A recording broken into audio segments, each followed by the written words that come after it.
fondo de saco de Douglas, ¿no? Entonces ahí vemos la cara anterior por la vejiga, separada por la fascia anterior, la cara posterior por el resto en el fondo de saco de Douglas, ¿no? Entonces, el útero tiene varias capas musculares, una capa interna, que es el endometrio, ¿no? Donde se va a producir principalmente el ciclo secretor menstrual, ¿no? Una capa media, que es conocida como el miometrio, y una capa externa que es la serosa, ¿no? Entonces ya repetimos, ¿no? En la- las partes, el cuerpo es el cuerpo, el fondo, el cuello, ¿no? Donde tenemos un orificio cervical interno y un orificio cervical externo, ¿no? El útero está sostenido, ¿no? Tiene elementos de suspensión, de sujeción, de inserción, ¿no? Está sujeto por el ligamento ancho, que es un repliegue del peritoneo, ¿no? Que se extiende sobre el útero en la cara anterior y posterior y llegan hasta la pared pélvica lateral, ¿no? Es lo que fija el útero a ambos lados. Esto tiene importancia porque cuando muchas pacientes vienen y nos piden que les retiremos el útero. No quiero que me retiren el útero. Entonces, y como hay muchos profesionales serios de las pacientes, ¡buah!, retiran el útero. Pues vemos que toda en el útero, no solo reproductora, origina en el empeoramiento de la calidad de vida de una mujer. También está sostenido por el ligamento redondo, ¿no? El ligamento redondo, ¿no? Donde se ven las flechitas, ¿cierto? No tengo un puntero para poder señalar. Entonces, el ligamento cara anterior por delante de las trompas uterinas, cubierto por el ligamento. Se fondo del útero a lateral, ducto interno. Prende el útero delante, ¿no? El útero tiene una acción anterior, ¿no? Forma como un ángulo agudo hacia adelante, ¿no? Tenemos otros ligamentos por los cuales se fija el útero, que son los ligamentos cardinales o los ligamentos conocidos con el nombre de McEnroe. Este es un elemento muy importante, ¿ya? Porque forma este anillo cuando este ligamento, cuando se distiende o pierde su fijación, es el principal causante de los llamados prolapsos, ¿ya? Entonces, anillo de McEnroe está a nivel del cuello del útero y es el principal punto de apoyo del útero, ¿ya? Además, cubren la vasculatura uterina. Los uréteres pasan a través de este ligamento, ¿no? Entonces, también tenemos unos ligamentos de suspensión posteriores, que son los ligamentos uterosacros, ¿no? Entonces, ya vamos sumando. ¿Cuántos ligamentos de suspensión tiene el útero? ¿Ya? Entonces, vayan sumando, vayan recordando, ¿ya? Y porque eso es importante conocerlo, que todo profesional que trabaje con una mujer deba de conocerlo, ¿no? Va desde la parte anterior del sacro, ¿no? Rodean el resto, como se ve ahí en las flechitas, hasta llegar al cuello uterino en la parte posterior. Estos ligamentos mantienen el cervix y el cuerpo uterino suspendido al sacro, ¿no es cierto? Si no, obviamente, pues si no tendría órganos, sistemas, elementos de suspensión y de fijación, esto estaría pues bailando dentro de la barriga, ¿no?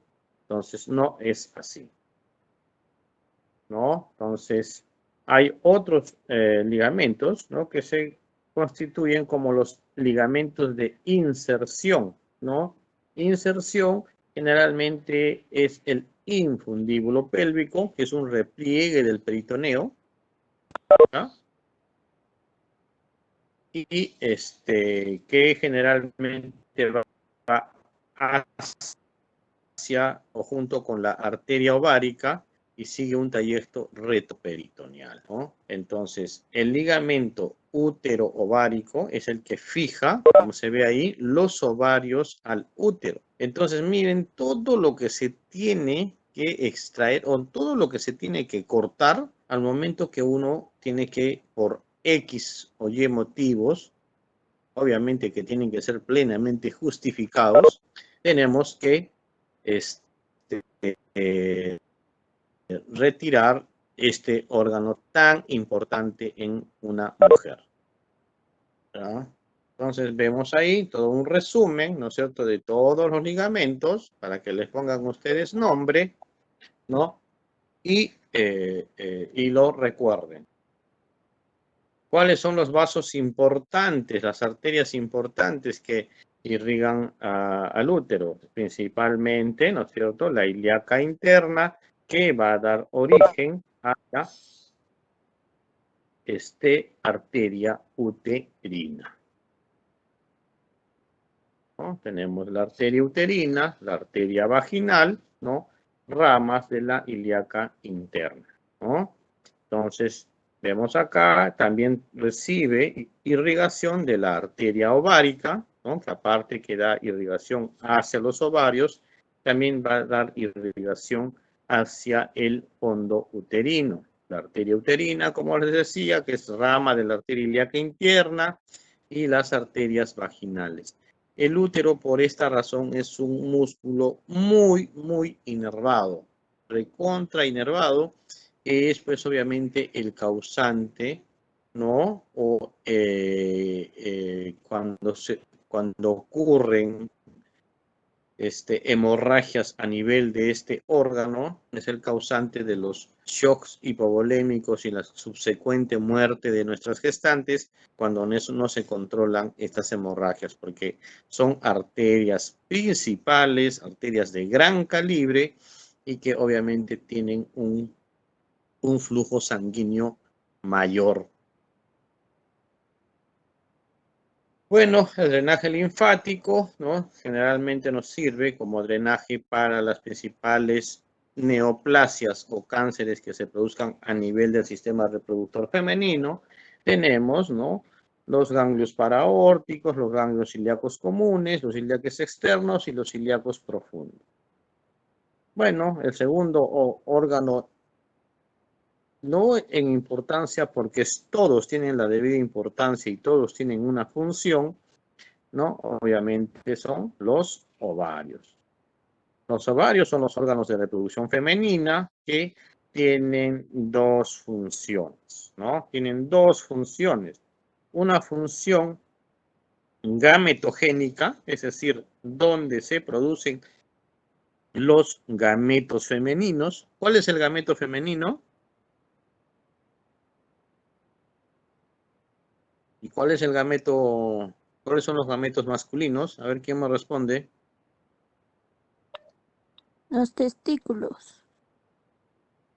Eso es un órgano sexual externo masculino. ¿Cuáles son los gametos masculinos? XY, creo. XY, doctor.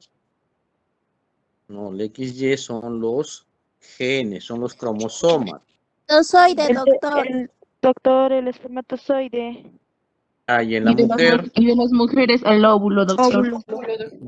Entonces tienen esa función. El ovario tiene una función, ¿no?, gametogénica, porque produce el ovocito mediante una serie de secuencias, va a producir un óvulo, ¿no? En el hombre es un espermatozoide, y además va a producir las hormonas sexuales. ¿Cuáles son las hormonas sexuales femeninas?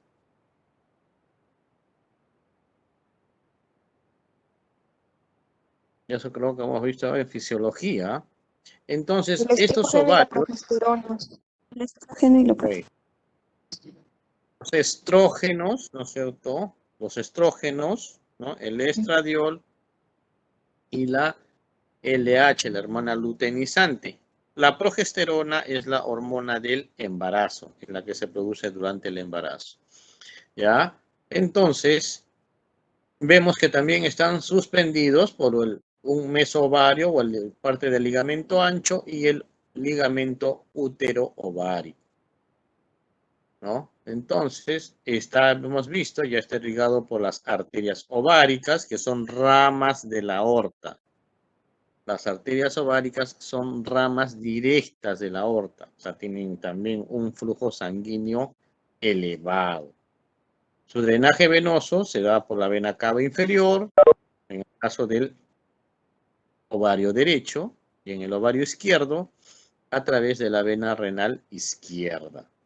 Está inervado por el plexo ovárico y tiene un drenaje linfático hacia la aorta abdominal inferior en los ganglios linfáticos paraaórticos, ¿no? Vemos otra vez, ¿no? Que hay un ligamento suspensorio del ovario, hay un ligamento útero-ovárico, ¿no? Y hay un meso-ovario también que lo fija. Luego tenemos a las trompas de falopia, ¿no es cierto? Las trompas de falopia, como ven ahí, es un canal, es un oviducto, ¿no es cierto?, que presenta fimbrias que son prolongaciones irregulares que se proyectan desde los bordes también se le dice pabellón, que es la parte terminal, la que tiene por función transportar el óvulo maduro, ¿no?, hacia su interior y esperar la fecundación por un espermatozoide que va a tener que subir desde la vagina, atravesar el orificio cervical externo, interno, el istmo y llegar hasta la porción media, donde generalmente se produce la fecundación, ¿no? Como dice ahí, capturan el óvulo y es llevado por peristaltismo, ¿no? Y las cilias que recubren la superficie interna hacia su parte media, ¿no? Entonces tenemos partes, ¿no? Tenemos la ampolla, que es la parte más larga y más ancha, que se curva alrededor del ovario. Esta parte es importante porque los embarazos ectópicos generalmente se producen a este nivel, ¿no? Entonces, hay una parte, ¿no es cierto?, el pabellón o fimbrias, ¿no? El pabellón o fimbrias, generalmente se conoce como fimbrias, la ampolla o ampula, ¿no? Y el istmo, ¿no? Entonces, ahí estamos viendo, ¿no es cierto?, las fimbrias, la ampolla y el istmo, las tres partes importantes de las trompas uterinas, donde se presenta el mayor porcentaje de embarazos ectópicos a nivel de la ampolla. Entre el istmo y el cuerno uterino, que es esta parte donde se une la trompa al útero, hay un segmento que se conoce como intersticio, donde se producen algunos embarazos ectópicos muy raros que se conocen como los intersticiales, ¿no? ¿Ves? Es lo que les decía, la porción intersticial o porción uterina se encuentra en la pared uterina y termina en la cavidad uterina, no es la parte que está dentro del cuerno uterino. Bueno, seguimos, ya tenemos que saber, ¿no?, que la vagina también tiene funciones y tiene relaciones anatómicas importantes. Tiene una pared anterior, tiene una pared posterior, tiene un vestíbulo, ¿no? Y tiene es la que genera o la que se da sus relaciones generalmente en la parte anterior del cuello uterino y la parte posterior donde vamos a ubicar los fondos de saco. ¿Ven? Es una estructura tubular que se extiende desde el introito hasta el cuello uterino. Tiene una pared vaginal anterior y una pared vaginal posterior. Y la orientación, ¿no? Entonces, ven ahí, ¿cuál es la orientación del útero con el eje de la vagina? Eso se conoce como la versión uterina. Por eso cuando decimos que el útero es anteverso, es porque tiene esta forma. Es la forma normal, es la forma más común, ¿ya? Es la forma más común de orientación uterina, la orientación anterior, ¿no? El cuerpo prácticamente mirando, ¿no? Hacia la pared abdominal anterior y una relación casi en ángulo recto con el eje vaginal. Ese es un útero anteverso. Y es flexo porque es flexo, ¿no? Es una flexión. Hay otros úteros que son retroversos, ¿no? Entonces, es la orientación antagonista, o sea, todo lo contrario a esto. En vez de que el útero esté hacia adelante, está hacia atrás. Son variantes anatómicas que no tienen ningún tipo de relevancia, ¿no? Funcional, ¿no? Entonces tenemos una pared anterior, una mucosa, obviamente, una pared muscular, ¿no? Y una pared, perdón, tenemos una capa, la vagina tiene capas, ¿no? Tiene una capa mucosa, una capa muscular y una fascia. Entonces igual, ¿no? La mucosa posterior, ¿no? La pared muscular y la fascia vaginal. ¿Qué importancia tiene esto cuando vemos los desgarros en el trabajo de parto? ¿No? En base a esto se determina los grados de desgarro. ¿Cuándo es un desgarro de primer grado? ¿Cuándo es un desgarro de segundo? ¿Y cuándo es un desgarro de tercer grado? ¿Por qué? De acuerdo a las capas anatómicas comprometidas de la pared vaginal.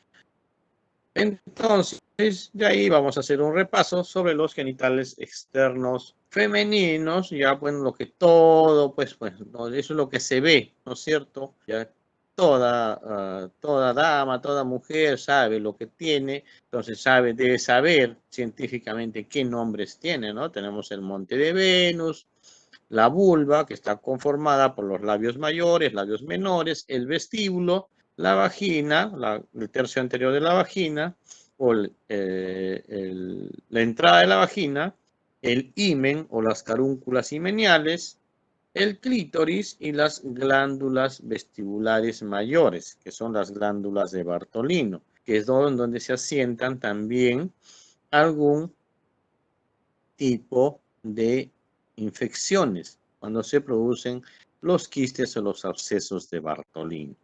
También están las glándulas vestibulares menores o las glándulas de Skene, ¿no? Y ahí vemos una representación del monte de Venus, los labios mayores, los labios menores, el clítoris, ¿no es cierto?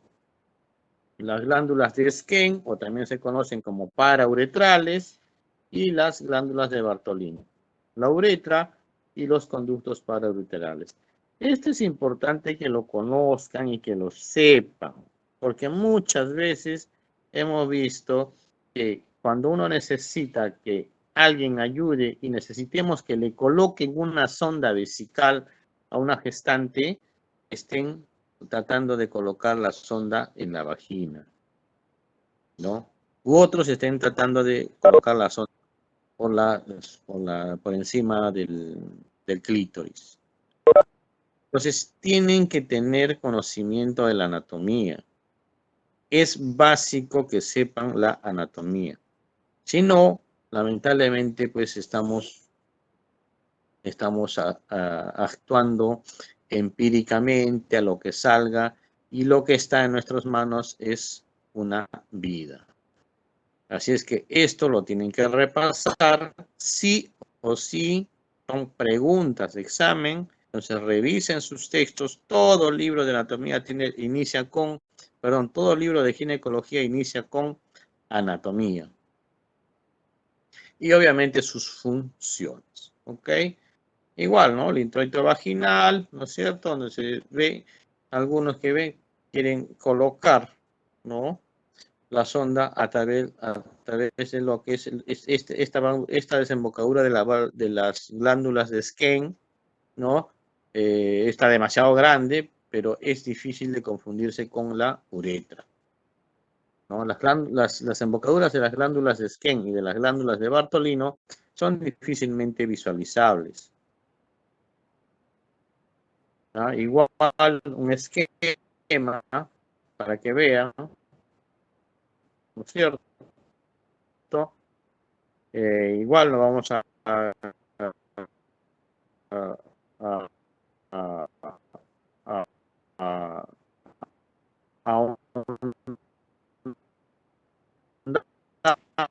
Doctor, disculpe, ¿no? se le escucha El entrecortado. clítoris, miren como que el clítoris incluso tiene hasta sus partes anatómicas, ¿no?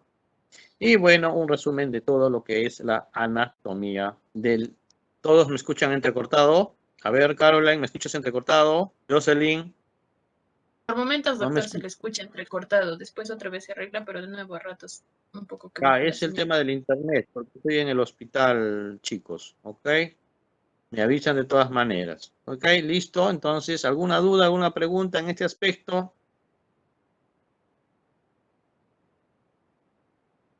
Bueno, vamos a avanzar. Vamos a avanzar con la siguiente clase, que es la semiología. ¿Veis? Hay una chica que está en el lobby y que no han ingresado. Lamentablemente van a tener que ingresar a la hora, Caroline, Jocelyn, que no sé por qué los manda directamente al lobby.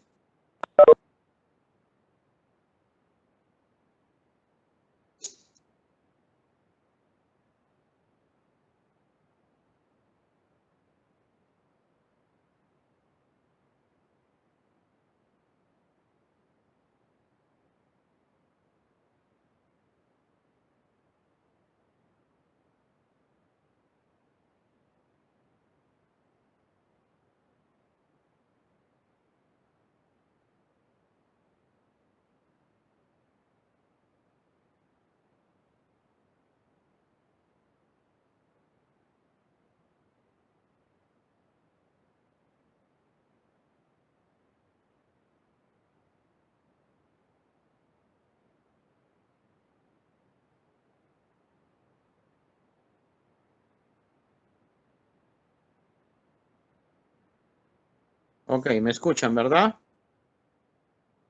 Sí, doctor. Sí se le escucha.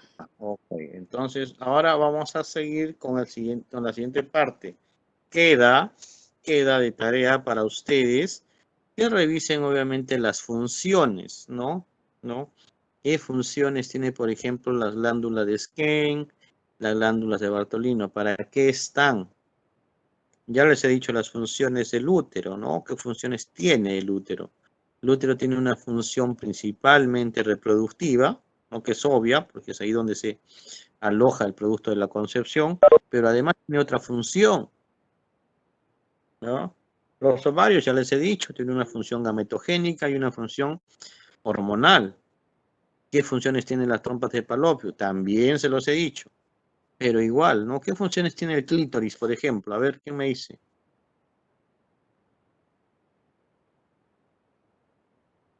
¿Para qué sirve el clítoris? Entonces, ese tipo de cosas ustedes tienen que repasarlo y tienen que ahondar con su literatura, con su respectivo texto. ¿Ok? Entonces, Doctor, ahora vamos a ver lo que es, cómo vamos a empezar a abordar, ¿no? Clínicamente a una paciente mujer, ¿no? O sea, eso se conoce como semiología ginecológica. ¿Qué tenemos que preguntar? ¿Cómo podemos determinar si una mujer está sana o tiene alguna patología? ¿Ya? Para eso tenemos que hacer uso de una anamnesis, de una exploración física, pero si es que uno no tiene los conocimientos básicos de qué es lo que va a buscar, qué es lo que va a examinar, entonces está de más, ¿no? No le vas a decir tú a la paciente de qué estás mal, ¿no? El paciente te va a decir, para eso vengo donde usted, para que usted que ha estudiado me identifique qué problema tengo, ¿no? Bueno, son los últimos alumnos que dejo ingresar. Voy a compartir nuevamente la pantalla.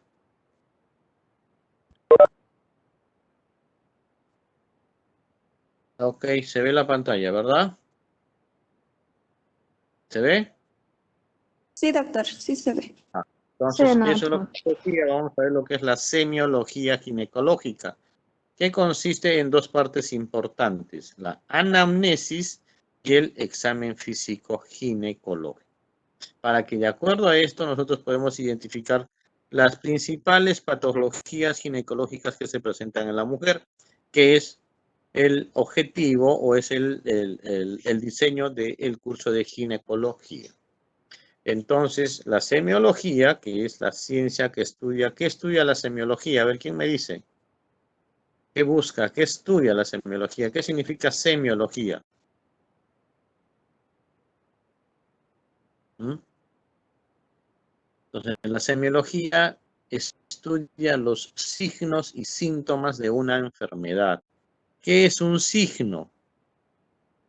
Hablando ya clínicamente, hablando ya en una carrera médica. ¿Qué es un signo? No me van a decir que es un signo aritmético, no, un signo en clínica. ¿Qué es un signo? Doctor, signo es lo que nosotros podemos visualizar en una paciente de... Muy bien, signo es lo que nosotros podemos objetivar, ¿no es cierto? Por ejemplo, un signo es la fiebre, ¿no? Un signo es el sangrado. ¿Y qué es un síntoma? Es lo que está sintiendo el paciente dentro de él.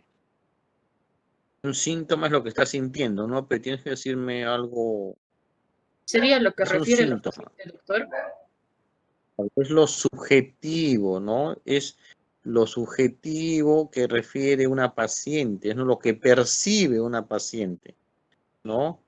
Me duele, muchas vienen y me dicen, doctor, me duele mi ovario, ¿no?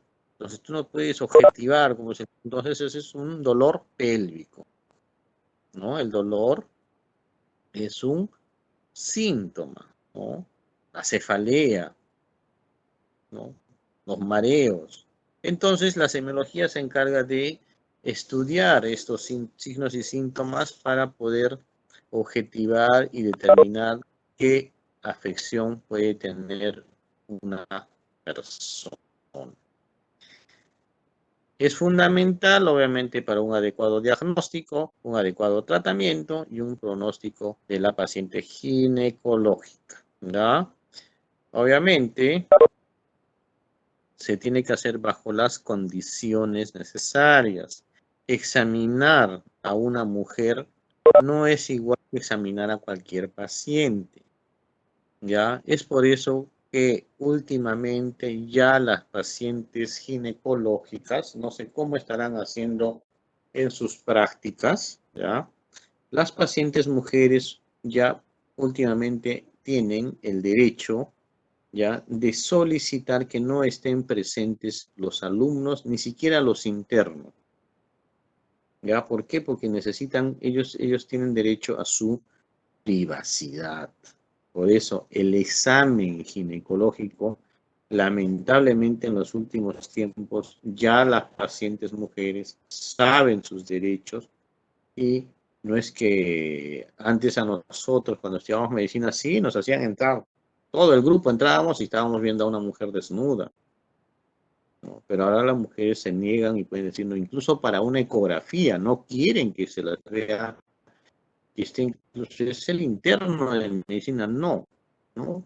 Y si dice que no, obviamente tienes que hacerle caso, porque no puedes contravenir su voluntad. Así que tengan en cuenta, muy en cuenta esto, ¿no? Entonces, siempre se tiene que contar con la autorización de la paciente para que puedan estar personas ajenas al acto médico. E incluso nosotros, los ginecólogos, tenemos que preguntar previamente si desea ser evaluada, ¿no? Porque hay pacientes que no quieren que las evalúe, pues un ginecólogo, ¿no? A veces dicen, no hay una ginecóloga ¿no? Entonces, igual, ¿no? O sea, esto tiene mucha importancia en el campo ginecológico. Ok, si la paciente es una paciente menor de edad, nunca se atrevan a examinarla sin la presencia de un familiar directo y la autorización escrita. Nosotros tenemos que hacer firmar la historia por el papá o la mamá para que nosotros podamos evaluar a una menor de edad. Entonces, esta relación médico-paciente se tiene que establecer desde el inicio. Tienes que ganarte la confianza de la paciente y que te pueda contar todo lo que necesitamos saber. Obviamente, eso es ganarse la confianza con un trato amigable y respetuoso. El ambiente, obviamente, tiene que tener la privacidad necesaria, ¿no? Y brindarle las garantías higiénicas necesarias a toda paciente, sea nuestra pacientita que viene del campo y a las justas está entendiendo el castellano, o sea, pues, no, una fiscal que viene también a que la veamos. Todas las pacientes tienen igualdad, ¿ya? Igualdad en la atención. Entonces, la anamnesis, que es el interrogatorio, es el principal elemento de orientación diagnóstica. Mientras vamos preguntando, ya nuestro cerebro tiene que ir carburando, analizando, ¿no? Evaluando y ver qué probabilidades, a qué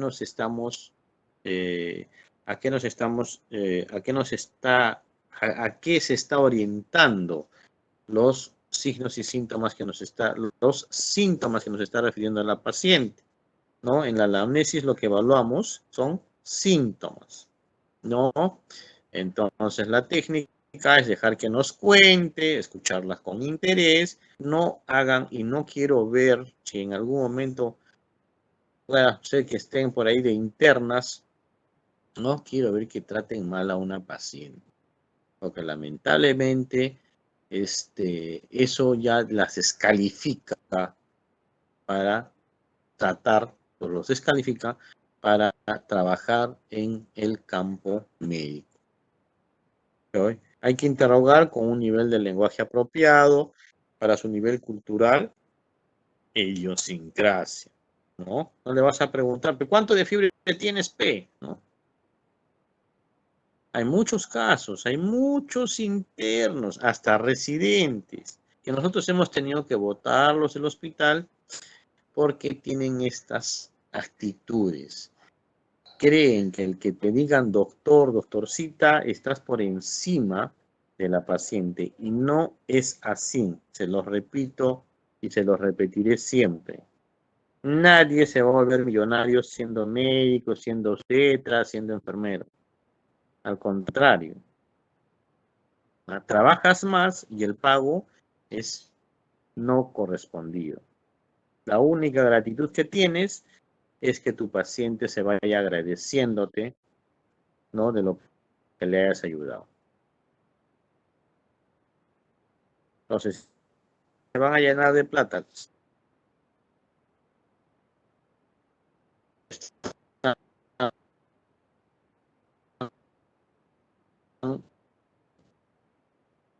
Equivocado. Gente que está yendo a ayudar a Ucrania, igual, así es la vocación de él. Por eso es que no puedes, es un, ¿qué se puede decir, no? Es demasiado irritante cuando un interno, un residente está maltratando a un paciente. ¿Ok? A veces ya los médicos, los ginecólogos, bueno, pues cuando estás con el estrés demasiado, pasa. ¿Ya? Pero no, ustedes tienen que acostumbrarse a tratar bien a los pacientes. Eso es sí o sí.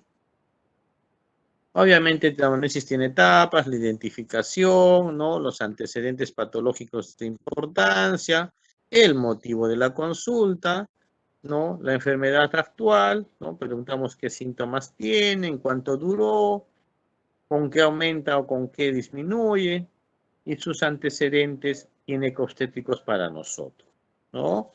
En sus antecedentes ginecobstétricos, ¿de qué nos sirve si tiene un deseo, que digamos, nos sirve si, si la paciente está viniendo, ¿sabe qué?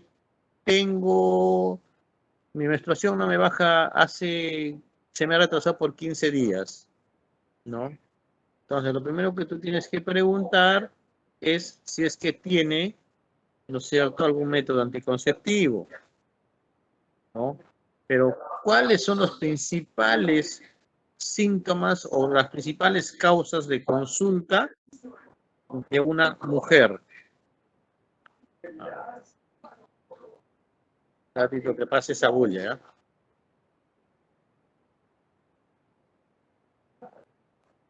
Entonces, muchas pacientes vienen y te dicen, doctor, ¿sabe qué? Quiero saber con qué me voy a cuidar, ¿no? Entonces, ¿ya para qué entonces vas a preguntar si te duele el ovario, si te duele esto? Tú tienes que orientar tu examen físico a decirle qué método anticonceptivo puede usar, ¿no? Otras pacientes pueden venir porque tienen alteraciones en su sexualidad. La mayoría por los síndromes premenstruales, ya lo vamos a ver en qué consiste. Otras pacientes vienen porque no pueden tener hijos. Otras por molestias en el climaterio, ¿no? Si es una paciente que está con 45 años, viene y te dice, de un momento a otro me vienen unos calores insoportables, me duele mucho la cabeza, ¿no? Y empieza a sudar el cuerpo. ¿Vas a pensar que es una infección? ¿No? ¿Qué vas a pensar que es en esa paciente? Inicio de la etapa de menopausia sería, doctora. Claro, claro, porque está en la etapa premenopáusica. Entonces, ¿qué le vas a preguntar? Obviamente le vas a preguntar cómo está su menstruación, a qué edad empezó a menstruar, ¿no? Entonces, a eso se orienta todo. Otras vienen por un control ginecológico, la mayoría viene por dolor pélvico, otra por alteración de la menstruación, del flujo rojo, ¿no? Otros por alteración de la secreción vaginal, ¿no? Que ahí vamos a sospechar en las diferentes infecciones en las que vamos a ir revisando. ¿Cuáles son los síntomas más frecuentes, ¿no?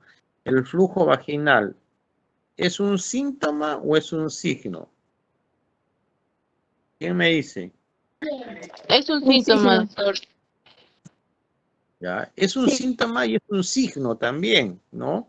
Porque el síntoma vendría a ser el plurito, ¿no es cierto? Me pica, doctor, me da un escozor terrible, ¿no? Pero nosotros vamos a evaluar el color, el aspecto, la cantidad, el olor. Entonces, ese es un signo, ¿no? Entonces, si encontramos un flujo vaginal anormal, entonces tenemos que orientar nuestra anamnesis hacia, ¿no es cierto?, su vida sexual, su número de parejas sexuales, sus hábitos sexuales, pero no de la noche a la mañana, no de frente tú le vas a ir a preguntar al paciente, oye, ¿cuántas parejas sexuales tiene, no? Tú tienes que tener el tacto necesario para poder preguntarle eso, ¿no? Porque no, nos ha pasado incluso a los ginecólogos, ¿no? ¿Y a usted qué le importa, doctor? ¿No? Entonces es por eso que el que trabaja en ginecología, el ginecólogo, es como un cura, ¿no? Porque obviamente lo que vas a ver y lo que vas a saber de tu paciente, además que está penado por ley, no lo va a saber nadie más, ¿no? Todo paciente tiene derecho a la inviolabilidad, ¿no?, de sus datos de salud, de sus antecedentes ginecológicos, como vamos a ver más adelante cuando preguntamos en su fórmula obstétrica. Entonces, flujo vaginal, ¿no? La hemorragia genital, ¿no? tenemos que evaluar las características, si es menstrual, que es la menorragia, o intermenstrual, poscoital, posmenopáusica, antecedentes de amenorrea o retraso menstrual, si están con o sin dolor abdominal, en qué cantidad, si es fluida o con coágulos, qué color es, ¿no? Entonces, todo eso se tiene que evaluar, ¿no? Entonces, existen dos tipos, ¿no? Las que se dan con la regla, que se conocen como menorragias, y las que ocurren entre la regla, que son las metrorragias. También existen combinaciones, porque no se puede aclarar si comenzó con la regla o no. Por lo que, por ejemplo, dice una paciente, doctor, estoy menstruando 15 días. Entonces, para unos va a ser una menorragia, para otros va a ser una metro. Entonces, ahí le decimos es una menometrorragia. ¿Para qué nos hacemos problemas? ¿No? Las alteraciones menstruales más frecuentes son la polimenorrea, o sea, cuando hay menstruaciones más frecuentes, ¿no? La menorragia, menstruación abundante, la hipomenorrea, menstruación con menor frecuencia, ¿no? La oligomenorrea, con menstruación en menor cantidad de lo normal. Ahora ya no se habla de hipomenorrea. Ahora todo este síntoma se encasilla en el término de oligomenorrea, ¿no? Oligomenorrea significa menstruación menor, ¿no? En menor frecuencia y en menor cantidad. ¿Ok?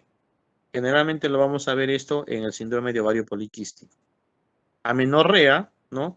Que es un retraso o desaparición de la menstruación por más de 4 semanas. Si es menos de 4 semanas, ¿qué será?